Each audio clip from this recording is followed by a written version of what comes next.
Saludos, les doy la más cordial bienvenida a Soltar las Trabas. Les habla Alfredo Carrasquillo, coach de liderazgo ejecutivo y consultor en desarrollo organizacional.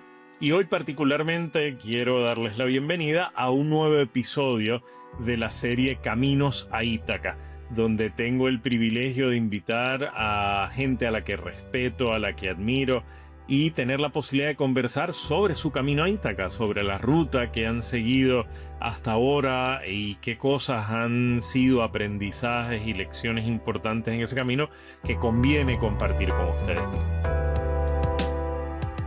Nuestra invitada de hoy, una persona a quien conozco de muchas vidas y que he ido acumulando razones para admirarle y quererle, así que estoy seguro que esta va a ser una conversación de la que vamos a aprender mucho. Es una profesora clínica de la Thunderbird School of Global Management en Arizona State University, una de las escuelas de negocios más reconocidas a nivel global en la formación de líderes con perspectiva internacional.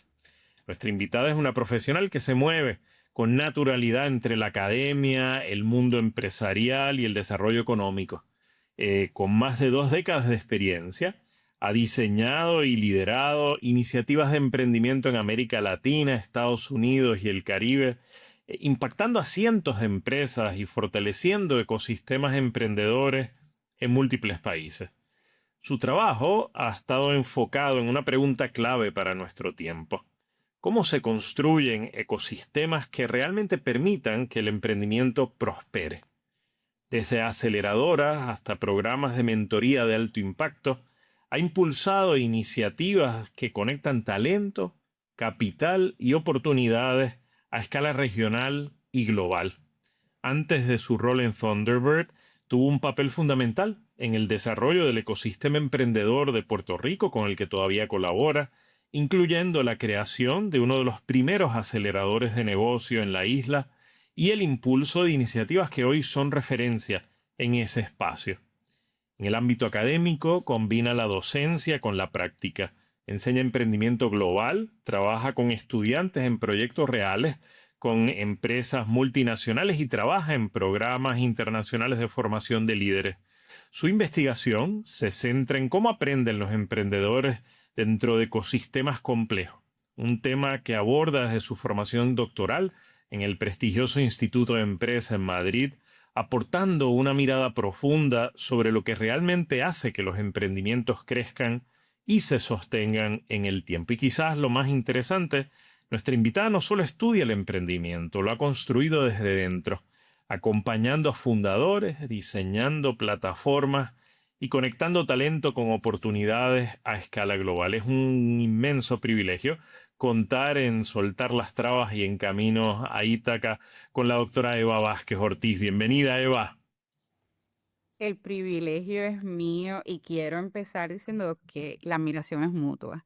Nos conocemos hace muchísimos años y ha sido parte de esa trayectoria desde muchos ángulos, ¿verdad? No vamos, no vamos a hacer toda la historia, pero quiero reconocer que ha sido un importante actor en la trayectoria de mi vida profesional y que continuamos colaborando en misiones muy importantes que tienen que ver con el desarrollo de empresas y de ecosistemas en Latinoamérica. Así que agradecida por la invitación y por esta oportunidad un poco de documentar aspectos importantes, más allá de mi propia trayectoria, de la trayectoria de las empresas y de los empresarios en Latinoamérica, que a mí me parece una historia que tenemos que gritar, una historia que tenemos que discutir y de la cual tenemos que aprender y continuar avanzando. Claro, sin lugar a dudas, no, agradecido. Obviamente ya tienes muchas millas de vuelo en este mundo profesional. ¿En qué momento sentiste que tu camino a Ítaca estaba vinculado realmente a ayudar a construir empresas y ecosistemas de emprendimiento en el mundo que abrieran posibilidades para mucha gente? ¿Cómo nace esa chispa y cómo se crea eso en ti como pasión, como búsqueda? El inicio fue definitivamente en Puerto Rico. Yo creo que yo abracé la misión de apoyar los empresarios, los emprendedores, sus empresas, pero sobre todo los ecosistemas, cuando comencé mi historia con el grupo Guayacán, quien me dio la oportunidad de ir a descubrir cuáles eran las mejores prácticas para precisamente desarrollar el ecosistema emprendedor de Puerto Rico con miras a adelantar el desarrollo económico del país y con una visión muy particular de que esto era un componente esencial para nosotros hablar a futuro del desarrollo de la isla. Y eso me dio una oportunidad única, no solamente de empezar a aprender eso, lo que era el emprendimiento, me dio la oportunidad de entender mejor lo que era un emprendedor, las implicaciones que tienen todas estas empresas para distintos mercados. Y, y yo creo que ese inicio fue fundamental para yo hoy decir que tengo una pasión genuina por adelantar no solamente el campo del emprendimiento a nivel académico, que tú sabes que yo navego entre la parte académica y la parte muy práctica, ¿no? Pero darme cuenta de que yo a nivel personal quería hacer unas aportaciones al desarrollo de ecosistemas incipientes. Y voy a hacer esa distinción. Porque si muy bien yo comencé en Puerto Rico, cuando me dirijo al reto que tengo hoy, que es de ser parte de la facultad en Thunderbird School of Global Management, aquí en Arizona State University, pero de desarrollar programas que fueran a atender los problemas o los retos que estaban mirando emprendedores en diversos países. Y aunque me he concentrado muchísimo en Latinoamérica, la realidad es que he tenido la oportunidad también de hacerlo en otros países fuera de la región. La realidad es que yo entendí que muchos de estos ecosistemas se han centrado, se han enfocado en emular modelos que yo te diría intentan, ¿verdad? Tener la trayectoria de Silicon Valley. Silicon Valley es como el icono, es como el, ¿verdad? El modelo a seguir. Y yo estoy convencida de que nosotros tenemos la capacidad de crear unos modelos más balanceados. Y mi pasión hoy no es solamente por apoyar las empresas, los emprendedores, mi pasión es por encontrar esos modelos y esas mejores prácticas que nos ayuden no solamente a adelantar las startups con tecnología y con lo más moderno. Yo creo que nosotros le debemos, ¿verdad? Unos apoyos y un reconocimiento a las empresas pequeñas y medianas de nuestra región. Y yo creo que cuando nuestros ecosistemas están en una etapa incipiente en comparación a todos esos ecosistemas muy desarrollados que se han enfocado en crear los unicornios, que sabemos que tienen un valor inmenso en términos de desarrollo económico y desarrollo de tecnología y nuevos productos. La realidad es que nuestras pequeñas y medianas empresas también tienen el potencial de hacer una aportación inmensa al desarrollo de la región. Así que cuando yo me encontré esa situación, yo me dije a mí misma, yo tengo que utilizar mis conocimientos, yo tengo que utilizar esta pasión y las experiencias que yo he ido desarrollando a través de estas 2 décadas para un poco enviar el mensaje de que tenemos que ser más balanceados en el apoyo, de que hay muchísimo potencial, no solamente en las startups, pero también en las empresas que ya existen, y que es posible adelantar nuestras metas de desarrollo económico si apoyamos ambas. Así que yo te diría que sí, mi pasión y mi convicción nacieron en Puerto Rico, pero hoy están situadas en distintas partes del mundo y donde quiera que haya un ecosistema empresarial incipiente que necesite de esa visión de balance, de perspectiva y un poco de apoyo a la diversidad de empresas que tenemos. Y en ese compromiso con el desarrollo de ecosistemas incipientes, ¿verdad? Por el mundo, particularmente en nuestra región de América Latina, ¿qué has ido aprendiendo de cómo realmente se construye una empresa que pueda crecer y sostenerse? ¿Cuáles son las condiciones de posibilidad para eso? Qué pregunta importante. Mira, cuando nosotros hablamos del desarrollo y el crecimiento de empresas, tenemos que hablar de 2 componentes esenciales. De la empresa, pero también tenemos que hablar del empresario, del emprendedor. Y tenemos que reconocer que cuando hablamos de crecimiento de empresas, hablamos de una serie de etapas, ¿verdad?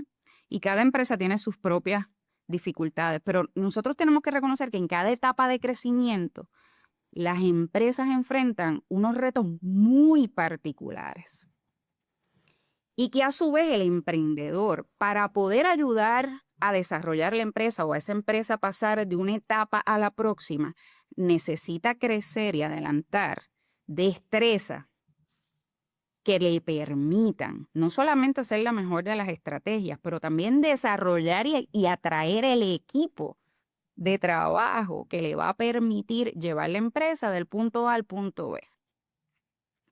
Así que cuando nosotros queremos dedicarnos a apoyar el crecimiento de empresas, tenemos que ofrecer recursos a ambos componentes. Las empresas aprenden y definitivamente le tenemos que dar una serie de recursos para que aprendan qué necesitan en esa trayectoria. Pero tenemos que concentrar recursos en el emprendedor, en el empresario. Porque si ese empresario no está listo para absorber esa información, para absorber esos recursos y transferirlas a la empresa, no va a suceder. No va a suceder. Si no está preparado para desarrollar su propio equipo, esa transferencia tampoco se va a dar. Y aunque se dé, no va a tener los recursos para adelantar la empresa. ¿Qué es lo que yo he visto, Alfredo? Que en nuestros ecosistemas existen en muchas ocasiones una desfase entre lo que necesita la empresa en unas etapas muy particulares y lo que le ofrece el ecosistema. Te voy a dar un ejemplo. Tú tienes una empresa que tiene 15 años de operaciones. Te podrás imaginar, ya ha validado su producto, ya tiene sus clientes, tiene un equipo de trabajo, con algo de experiencia. Y de repente va un ecosistema en donde estamos enfocados en que levanten capital de inversionistas. O le ofrecemos unos talleres que son para desarrollar tu nuevo producto. En mi experiencia, en los programas, ¿verdad?, que he logrado liderar, la mayoría de la retroalimentación que yo recibo es, por fin, alguien me dio el conocimiento que yo realmente necesitaba en esta etapa de crecimiento. No estamos hablando de startups, no estamos hablando de levantar capital, estamos hablando, por ejemplo, de una necesidad que yo tengo de cambiar mi estrategia, de cómo yo genero valor para mis nuevos clientes, porque ya han pasado 15 años. Estamos hablando de lo que yo necesito para tener un plan de mercadeo mucho más robusto, de posicionarme mejor en el mercado. Muchas veces es como yo sostengo mi competitividad frente a los nuevos retos del mercado. Y esos temas son, ¿verdad?, cónsonos con lo que necesita una empresa después de 15 años de operaciones. Así que si nosotros empezamos a parear lo que necesitan las empresas en esas etapas de crecimiento con lo que le ofrecemos, nosotros aumentamos las posibilidades de crecimiento muchas veces. Así que yo te diría que el reto de crecer una empresa está en reconocer lo que necesitan y poderle ofrecer ese recurso particular. ¿Qué recurso? Hablo de muchas cosas, conocimiento, estamos hablando de contactos, estamos hablando de accesos. Así que ahí es donde está, yo creo, la fórmula para nosotros fomentar el crecimiento.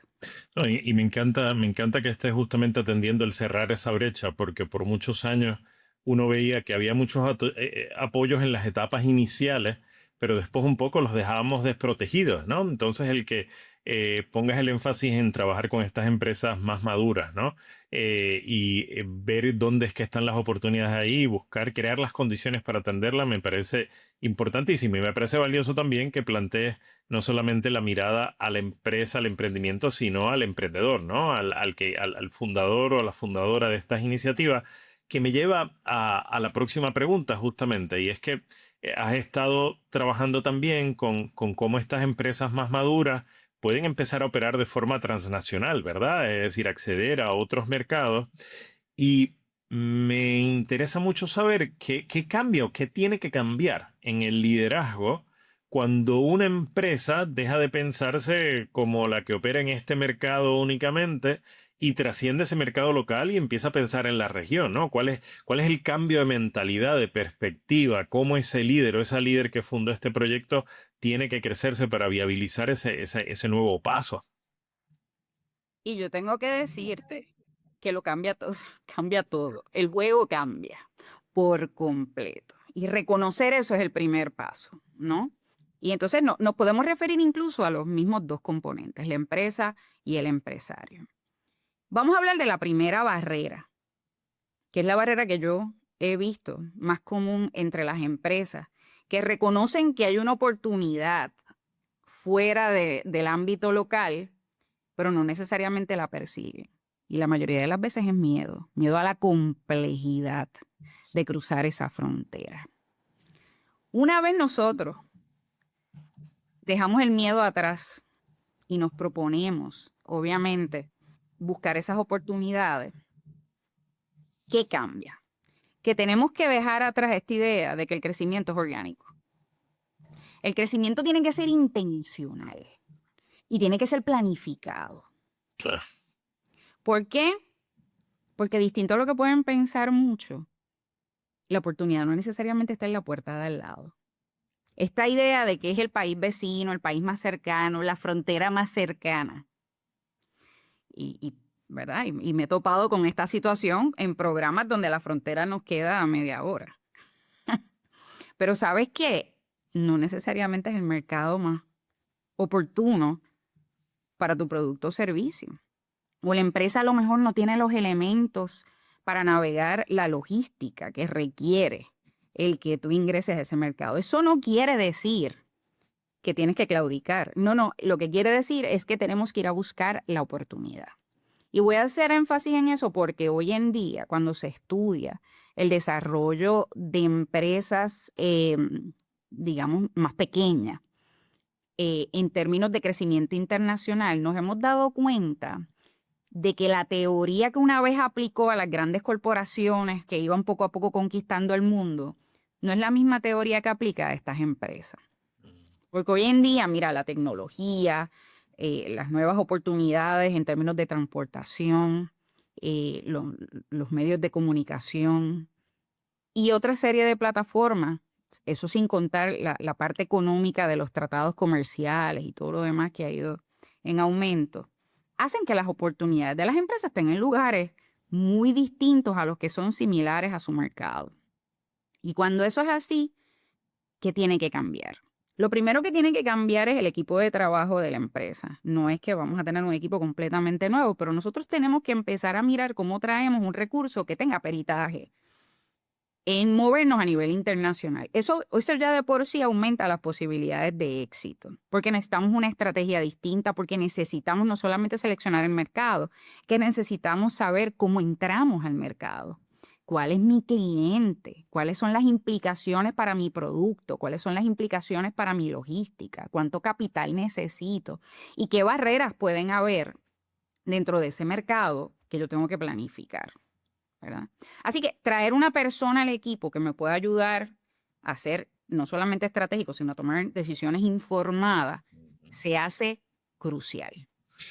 Lo próximo es que tenemos que formalizar muchas cosas, que es un reto también fundamental de muchas empresas. Tenemos que formalizarlo porque ahora tenemos que replicar con consistencia, con calidad.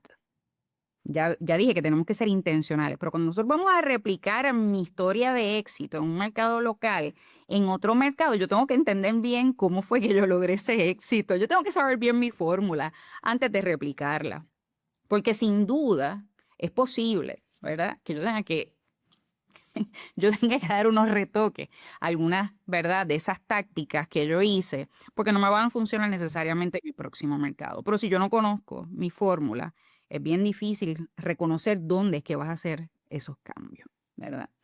Y finalmente necesitamos mucha información y recursos, Alfredo. Y a veces tenemos los recursos. Lo que pasa es que no nos acercamos a los recursos. Hay algo que yo aprendí dentro de mis estudios doctorales y mi investigación, y es que las empresas, según van creciendo, y mucho más cuando quieren hacerlo a través de la frontera o en mercados internacionales, necesitan fomentar la creación de una red de contactos que te permitan aprender de manera casi inmediata lo que tú necesitas en momentos tan particulares como este. Y muchos de los empresarios y las empresas tal vez tienen la red, pero no la han formalizado, no la cultivan y no saben cómo formalmente acceder a esos recursos y pedir lo que necesita. Cuando nosotros aprendemos a hacer eso, Es tan fácil como un email, como una llamada telefónica, como un almuerzo, con personas claves que nos pueden dar información del mercado, conectar con potenciales clientes, conectar con recursos a nivel internacional en esos mercados, conectarnos con programas. Así que yo te diría que esta última parte de la conversación tiene que ser qué recursos yo tengo ya en mi red, con quién me puedo sentar y cómo yo puedo obtener la mayor cantidad de información para obviamente traerle a la empresa, tomar las decisiones correctas y tener un plan formal de cómo voy a abordar esa oportunidad de crecimiento. Ujú, ujú.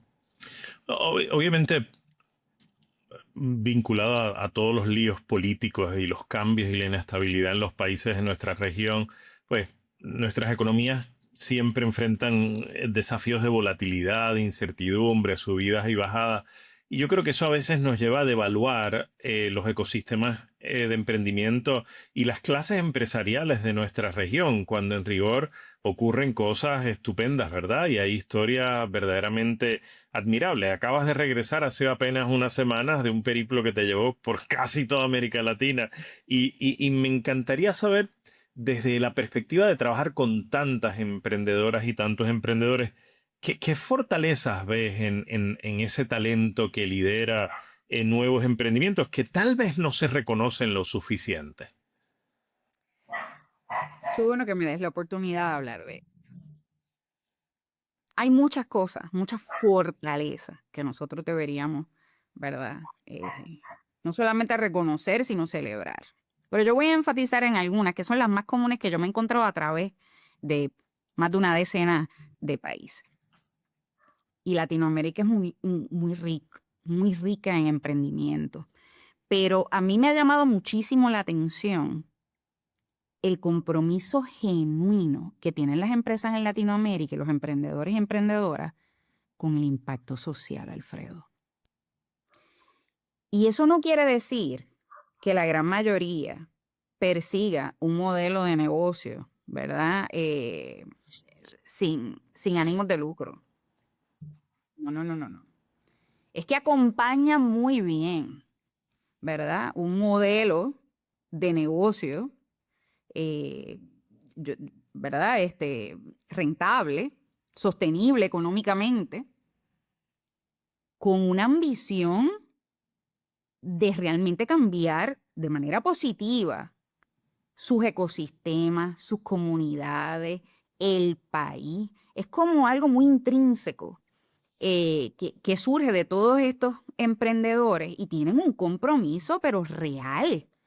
Y no desvinculan en ningún momento lo que son sus productos, sus servicios, hacia dónde van en términos de crecimiento de la empresa, con lo que tienen que generar socialmente. Y eso a mí me ha impactado muchísimo, porque ojalá, ¿verdad?, fuera una tendencia que viéramos replicar en todo el mundo, y no lo dudo, ¿no?, que se encuentre en muchos otros sectores, pero fíjate que no lo reconocemos, ni lo celebramos. Y tampoco hacemos invitaciones más extensas para fomentarlo, para fortalecerlo. A mí me encantaría que eso se diera. Yo creo que eso es una fortaleza real. La resiliencia sería lo segundo que yo traería a la mesa. Resiliencia porque no hay espacio para claudicar, Alfredo. Y yo lo he visto en ambos géneros, ¿no?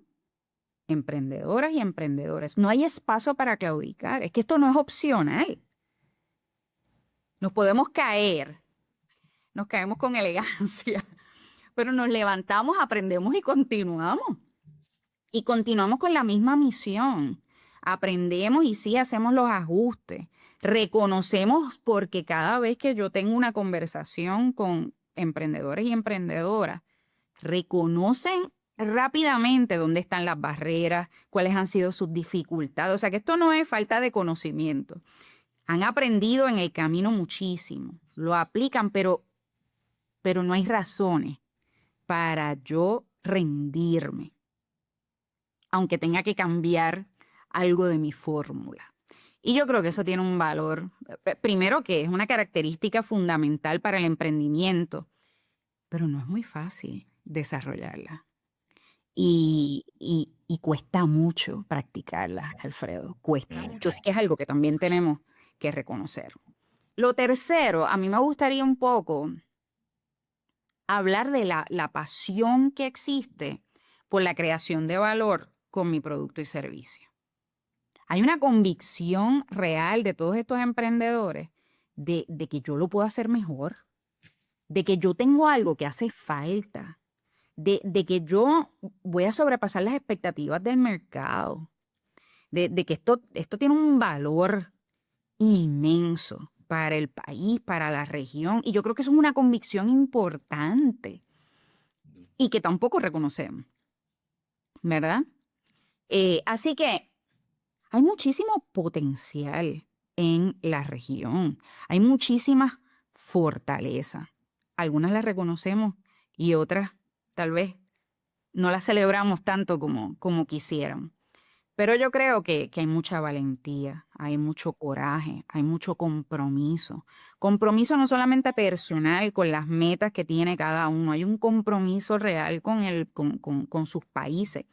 Y está empezando a ver, o por lo menos yo he reconocido, que nos empezamos a ver como un colectivo entrelazado, un colectivo que puede hacer la diferencia, un colectivo que se necesita y un colectivo que puede llegar bien lejos. Con eso que es que te digo, oye, nosotros tenemos compañías unicornio en Latinoamérica.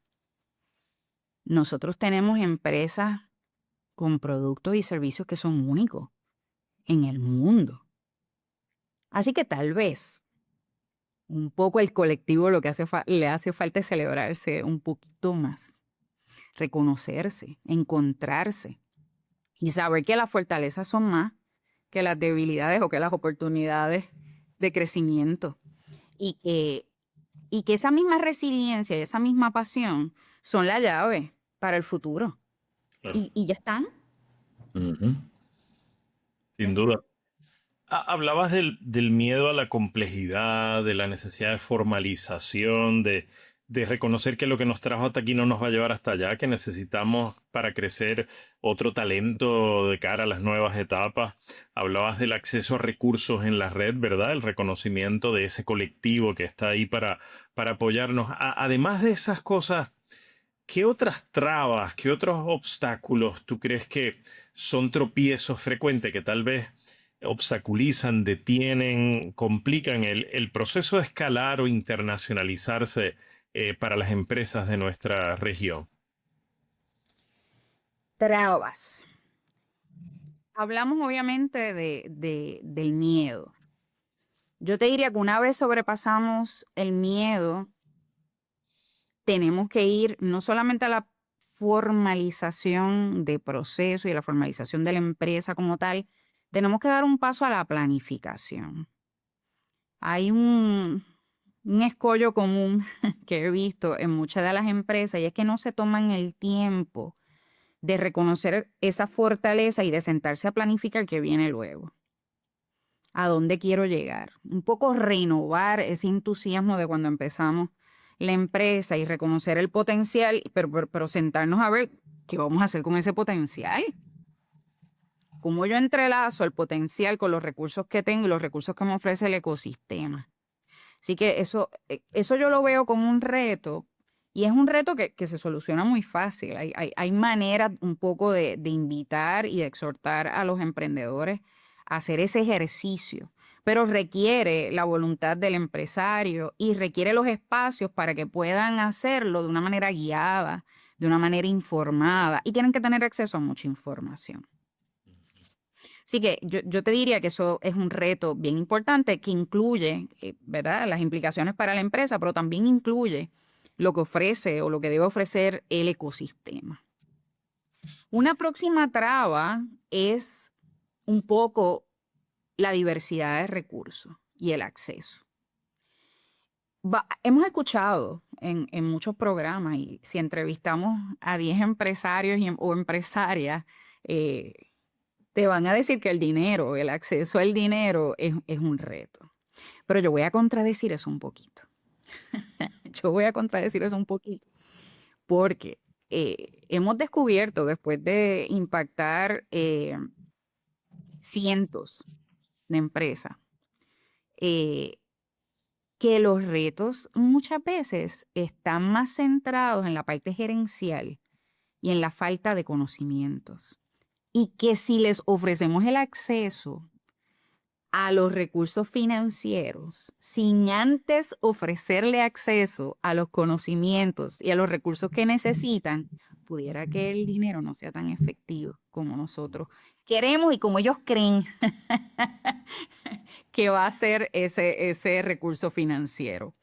Así que tenemos que parear el acceso al recurso financiero con el acceso a otros muchos recursos que necesita la empresa y que muchas veces se traducen en lo que inicialmente hablamos, que es el conocimiento preciso, dependiendo de la etapa donde estén, y el conocimiento que necesita el emprendedor para manejar, ¿verdad?, la empresa en esa etapa muy particular.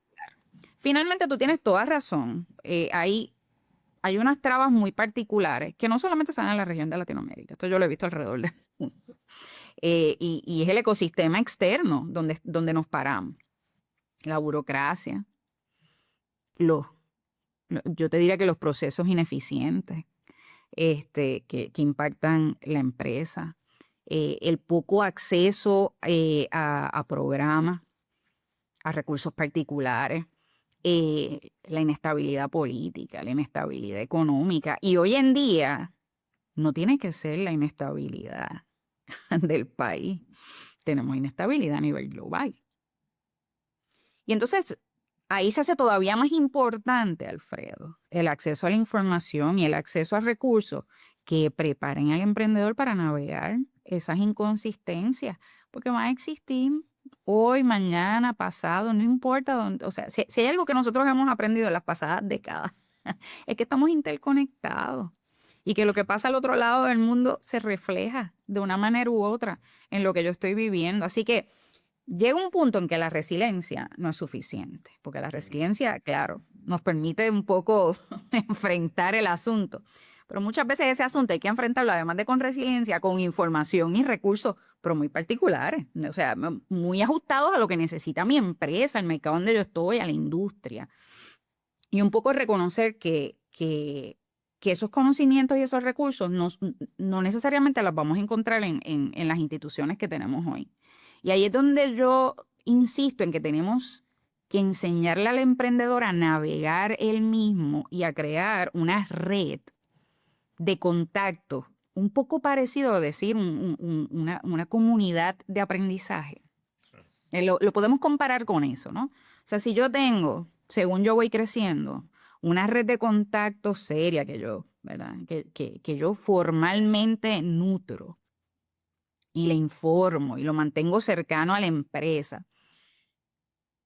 Y esa red va creciendo según crece la empresa. Yo tengo la posibilidad de conectar con personas, con individuos que tengan la información o los contactos que yo necesito o el acceso que yo necesito. Y yo te diría que tenemos que poner un poco de más énfasis en ese aspecto que las empresas tienen que desarrollar. Y cómo aprenden un poco a navegar la complejidad de esos recursos, de la red, y cómo yo encuentro esa información y la uso inmediatamente, de manera muy práctica, para sobrevivir y para saber cómo yo continúo creciendo, independientemente de las trabas que me ponga el ecosistema. Porque ahí es donde está realmente la fórmula. Nosotros tenemos que aprender a crecer independientemente de las trabas que nosotros tengamos. Si nosotros logramos hacer eso, el éxito está garantizado. Claro, sí, totalmente. Así es al inicio, cuando un poco contabas las etapas fundantes, ¿no? Iniciales de tu viaje a Ítaca, de tu camino a Ítaca, la importancia del grupo Guayacán, ¿no? Pero después, en tu investigación doctoral, justamente abordaste el tema de cómo aprenden los fundadores dentro de los aceleradores, ¿no? Y ahí me encantaría conocer, a partir de las experiencias que has acompañado y de lo que investigaste y de lo que sigues trabajando, ¿qué es lo que realmente aprenden estos emprendedores y estas emprendedoras cuando tienen esa oportunidad de estar rodeados de inversionistas, de mentores, de otros fundadores, construir y tener esa experiencia de comunidad. Es decir, ¿cuál es el unique selling point de este tipo de espacio? ¿Qué tipo de aprendizaje se da ahí que tal vez no ocurre en otros entornos? Vamos a hablar de dos cosas. Vamos a hablar de lo que ocurre y cómo ocurre el aprendizaje, pero más importante aún, ¿cuándo es que las empresas pueden beneficiarse de estos programas? Y mi pasión, tú conoces, no es solamente estudiarlos, es que a mí me gusta diseñarlos y realmente mi investigación y la idea de entender un poco cómo cómo aprenden las empresas dentro de los aceleradores era precisamente mejorar la fórmula de aceleración, ¿no? Ese es un poco en lo que se centra mi práctica y me encanta y sé que todavía estoy desarrollando ese aprendizaje y todavía hay que aplicar muchísimas cosas, pero la particularidad de los aceleradores es que tenemos bien corto tiempo en el programa y el objetivo es que la empresa demuestre potencial de crecimiento. Hay muchos tipos de aceleradores, pero tenemos que concentrarnos en que independientemente del tipo de acelerador, el acelerador no es otra cosa que una pletora de oportunidades de aprendizaje. Se diseña para que las empresas aprendan de distintas formas, de distintos métodos. Y el objetivo es que con ese aprendizaje la empresa demuestre que tiene potencial de crecimiento.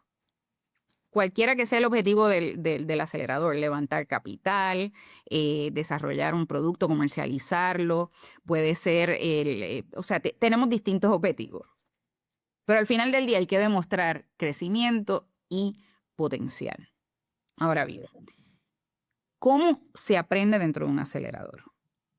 Lo primero es que tenemos que ser sumamente eficientes y los empresarios y las empresarias aprenden de la diversidad de información y los recursos que tienen dentro del acelerador. Pero eso tiene unas implicaciones. Implica que la empresa tiene que llegar allí sabiendo qué conocimientos necesita para poder maximizar esos recursos.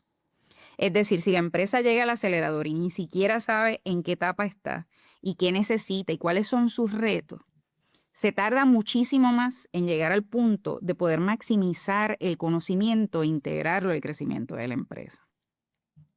Así que el acelerador ofrece múltiples opciones, mentores, talleres, acceso a inversionistas, le ofrece un acceso a lo que yo llamé en mi investigación el mentor alfa, que es el gerente del programa, quien se reúne con estas empresas constantemente, pero que se dedica a conectar las empresas con todos los recursos que ellos tienen.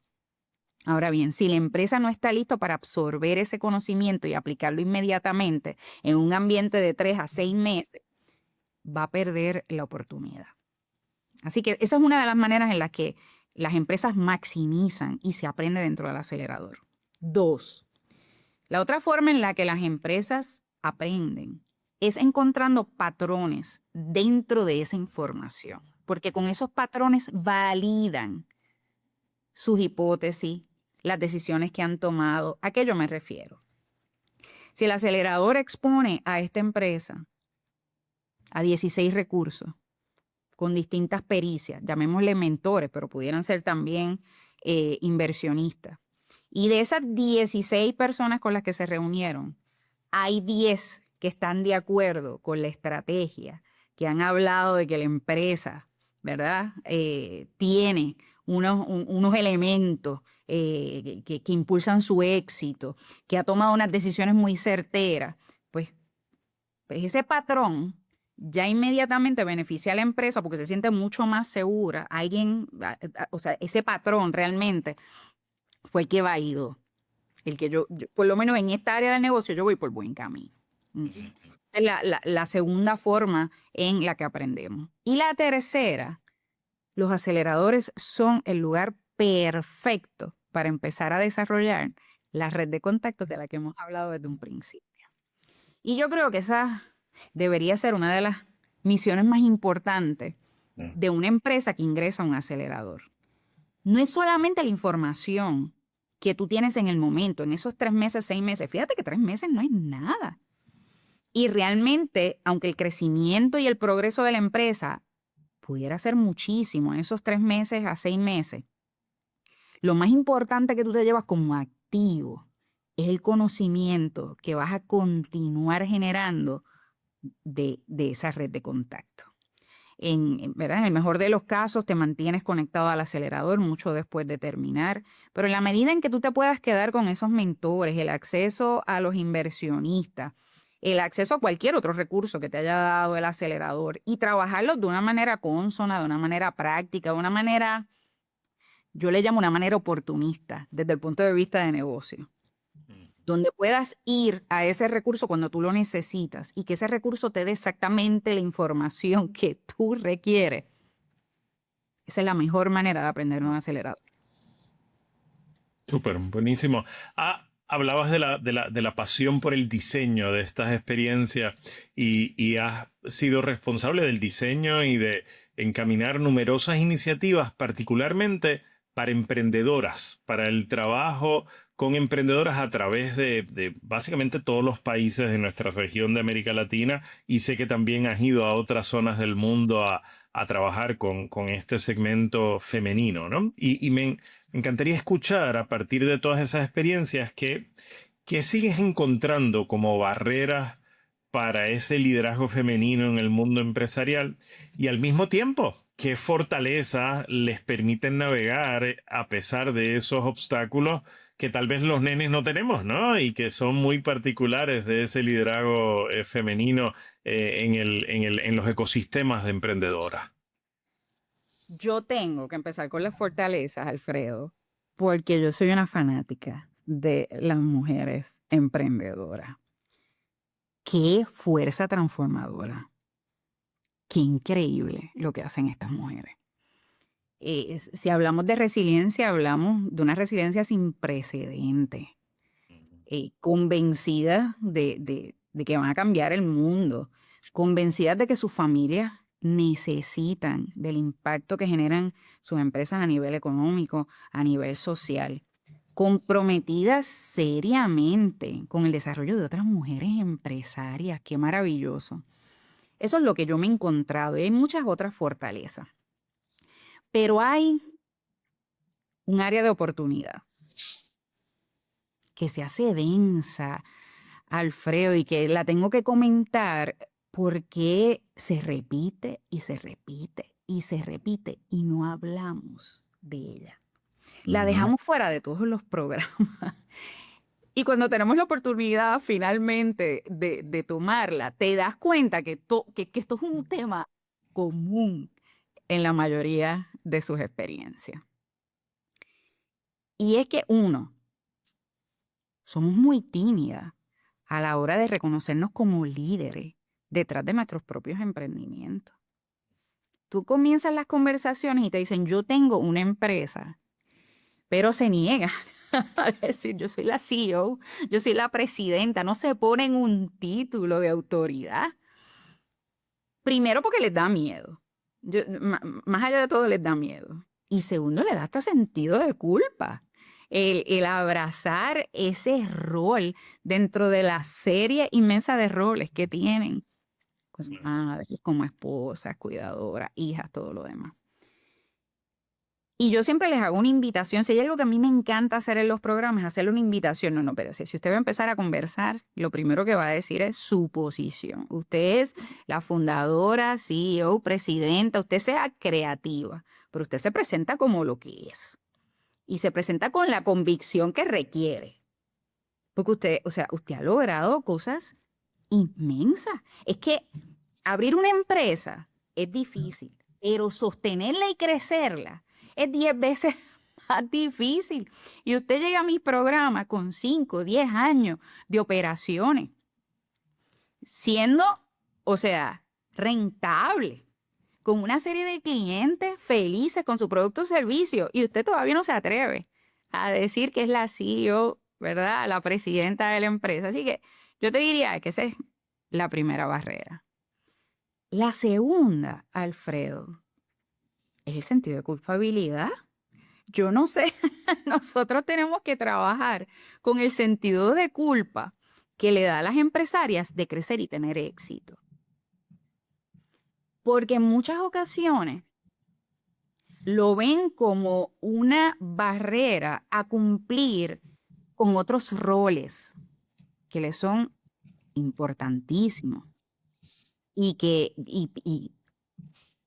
no deberían ser contradictorios. Así que yo te diría que hay una traba, por darle el título que es, en la manera en la que nosotros no abordamos, que nos toca desaprender, Alfredo. Nos toca desaprender modelos que nos limitaban, lenguajes que siguen encajándonos en unos roles y que no nos permiten expansión, en exigencias puramente sociales que no reconocen el potencial de poder manejar múltiples metas y roles sin que eso nos haga menos y sin que eso lo que haga es que tengamos menos éxito en uno que en otro. No, es que somos igual de exitosas, es que una cosa no debería realmente limitar la otra. Hay tantas historias inspiradoras de cómo el ser una mujer exitosa a nivel empresarial ha sido la fuente de ser también una madre, esposa, líder comunitaria importante y de impacto. Que yo creo que tenemos que hacer una invitación a desaprender y hacerlo con convicción de qué es lo necesario para dejar el miedo y para dejar la timidez. Con eso que también te digo, en el momento en que esas empresarias, Alfredo, se empoderan y desaprenden y se quitan ese complejo de culpabilidad, no hay quien las detenga. Yo he visto cosas tan impresionantes en términos de saltos, o sea, pero exponenciales, en términos de crecimiento como empresarias, y llegan donde me dicen, yo no creía que yo podía hacer esto. Y entonces de repente se encuentran allí, están tan emocionadas que ahora no puedo parar. Espérate, ahora me como el mundo. Yo, o sea, lo puedo conquistar. Así que nos toca empoderarlas, Alfredo. Nos toca quitar esas vendas que aunque parecen, eh, aunque no se ven de manera concreta, aunque son un poco más psicológicas, son bien fuertes y son limitantes y no las hablamos todo el tiempo. Absolutamente, no, totalmente. Año 2040, es decir, en unos 10, 15 años, uno, ¿qué querría ver en nuestra región? O digámoslo de otra manera, ¿qué tendría que ocurrir para que podamos decir, fuimos capaces de construir ecosistemas verdaderamente con el potencial de generar una prosperidad sostenible en nuestras economías y con ese impacto social en nuestras comunidades? ¿Qué tenemos que asegurar para que de aquí a 15 o 20 años podamos decir, el trabajo se hizo y hemos logrado un impacto que perdura? Con mucha felicidad y alegría, te digo que se está haciendo ya mucho, ¿verdad? Si hay algo que he aprendido en la pasada década, es que en Latinoamérica se ha tomado muy en serio. En unos países probablemente hemos adelantado más que en otros, que me parece normal, ¿no? Porque se han adoptado distintas estrategias en distintos momentos históricos y algunos han sido más efectivos que otros. Pero yo creo que andamos caminando y todos estamos en un proceso de reconocimiento y de descubrir cuáles son realmente las mejores prácticas. Pero si hay algo que a mí me apasiona es descubrir precisamente cómo aceleramos ese proceso de tener un ecosistema vibrante, un ecosistema que realmente apoye el desarrollo de las empresas, un ecosistema del que nosotros nos sintamos un poco más confiados y un ecosistema que responda a las necesidades particulares de la región. Mira, vamos a empezar abordando lo que dije al principio. Necesitamos una visión, estrategias y tácticas que diversifiquen nuestros apoyos y que vayan desde el startup de tecnología y desde las nuevas innovaciones hasta las pequeñas y medianas empresas, porque hay capacidad de innovación y crecimiento en ellas. Así que tenemos que reconocer eso y tenemos que tener un portfolio mucho más diverso de ejercicios, de plataformas, de iniciativas que vayan, ¿verdad?, aportando a cada uno de esos segmentos de la economía. Yo vivo convencida de que no podemos poner todos nuestros recursos en que hayan más unicornios. Mira, yo reconozco que 2 o 3 unicornios más está chéverísimo, ¿verdad? Empleos, innovación, reconocimiento para la región. Pero ¿qué tal si miles de nuestras pequeñas y medianas empresas en los próximos 15 a 20 años pasan de ser pequeñas a medianas y de medianas a grandes?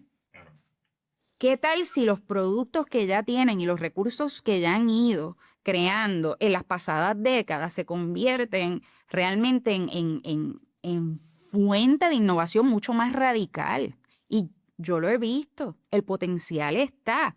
Lo que pasa es que tenemos que tocar la puerta y dejarles saber a esas empresas que tienen el potencial.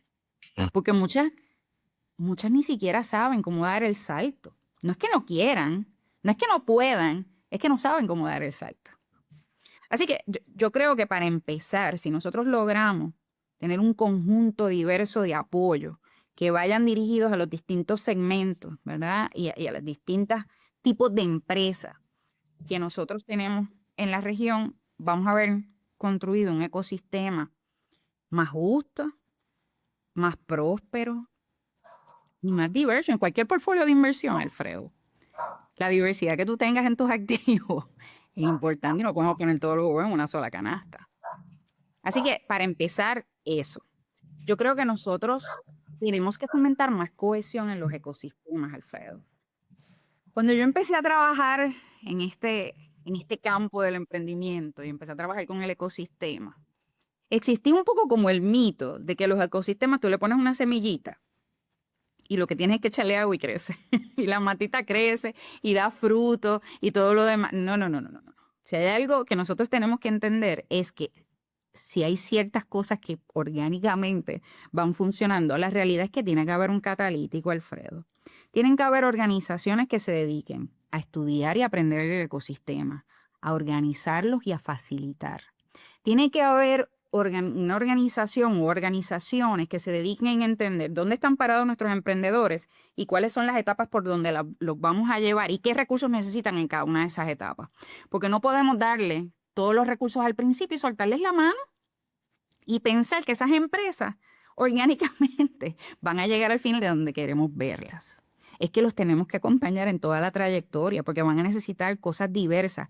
Y cuando nosotros estamos en un ecosistema emprendedor, empresarial incipiente, no todos esos recursos están. Y tenemos que reconocer dónde están esos huecos y un poco sellar esos huecos con distintos recursos. Si no hay alguien estudiando dónde están los huecos, ¿cómo los vamos a sellar? Así que cohesión, planificación, tiene que haber un catalítico.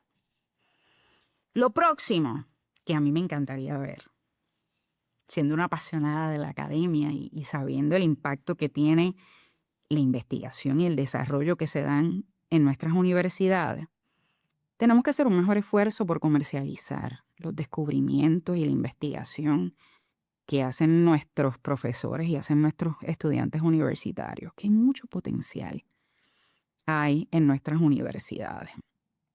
Y yo creo que tenemos que capitalizar mejor en esos recursos y en esas oportunidades. Tenemos que reconocer que ahí hay abundancia y que no necesariamente la estamos capitalizando de la mejor manera. Finalmente, yo creo que nos tenemos que celebrar más, Alfredo. Yo quisiera ver que nuestros ecosistemas se celebran, se reconocen, se entienden, se entrelazan, que hablemos de un colectivo, que hablemos de las oportunidades conjuntas, que hablemos del potencial que tenemos de entrelazar misiones, de apoyar, ¿verdad? Todos estos esfuerzos de crecimiento transfronterizo, de proyectarnos a nivel global. Eh, y yo creo que eso va a ser una invitación abierta a que muchas otras personas también comiencen sus propias trayectorias emprendedoras y si no así, que apoyen las que existen. Tenemos que invitar a todos los componentes del ecosistema. Las grandes corporaciones tienen una misión importante, las universidades. Yo creo que en la medida en que reconozcamos cada componente, que traigamos a la mesa ese catalítico, que cree la cohesión, que cree los puentes, que selle todos esos huecos y que celebremos, ¿verdad?, el potencial y lo que ya hemos hecho, nos espera un futuro brillante, Alfredo. Yo vivo convencida de que en la medida en que nosotros nos reconozcamos, nos celebramos y nos apoyemos, el futuro es brillante. Yo veo mucho potencial en Latinoamérica y en muchos otros ecosistemas incipientes del mundo. Yo todavía no he encontrado un lugar en el mundo donde no haya un emprendedor que con empeño y determinación cambie de manera positiva el ecosistema o la vida ¿verdad? De un mercado, de unos consumidores. Así que yo vivo positiva y agradecida de trabajar en este campo que me da tanta alegría, pero sobre todo que me da la oportunidad de conocer gente tan inspiradora, de entender que hay un futuro, que hay potencial y ser parte de eso es definitivamente mi misión de vida. Yo estoy donde debo estar, agradecida de la oportunidad que tengo desde el ámbito universitario de hacer ambas cosas, de enseñar, pero también de generar todos estos programas que tienen un impacto. Y cada vez que yo tengo la oportunidad de estar frente a un grupo de emprendedores o emprendedoras que me hablan de cómo han cambiado el futuro de sus empresas, de cómo sus clientes son felices, de cómo tienen planes a futuro inmensos y ambiciosos. ¿Sabes qué? Yo no tengo un trabajo, yo tengo una misión de vida y tengo el privilegio de que me paguen por hacerla. Así que de verdad que muy positiva, contenta y yo creo que lo próximo es un poco seguir documentando y celebrando estas cosas que veo en la trayectoria, en mi viaje a Ítaca, ¿no? Y que me han construido a mí y que han construido mi inspiración y que siguen animándome, ¿no?, al próximo paso. Yo no estoy lista para el final del camino, estoy emocionada de que el camino sea largo y que sea bien entretenido. Absolutamente, absolutamente. Eva, no tengo más que gratitud por esta conversación que lo que nos ha dado es un regalo de entusiasmo, de posibilidades y de esperanza, ¿no? Y estoy seguro que nuestras audiencias lo van a disfrutar mucho porque además creo que nos dejas una suerte de brújula, ¿no? Del tipo de cosas que es importante cuidar para asegurar que esto se siga nutriendo y que se sigan ampliando posibilidades para muchísima gente. Agradecido por tu tiempo, por tu sabiduría, por la pasión que le pones a todos estos esfuerzos y por tu presencia en Caminos a Ítaca y en Soltar las Trabas. Muchísimas gracias por haber estado aquí. Gracias a ti, de verdad que todas las veces que quieras una conversación, aquí estaré disponible, agradecida de verdad y muy orgullosa de tu aportación y de lo que haces en miras también a crear ese futuro brillante. Un gusto siempre compartir contigo y por supuesto colaborar. Y a todos ustedes, nuestra gratitud por compartir este episodio de Soltar las Trabas y por disfrutar de todo lo que Eva ha tenido que compartir con nosotros. Hasta la próxima.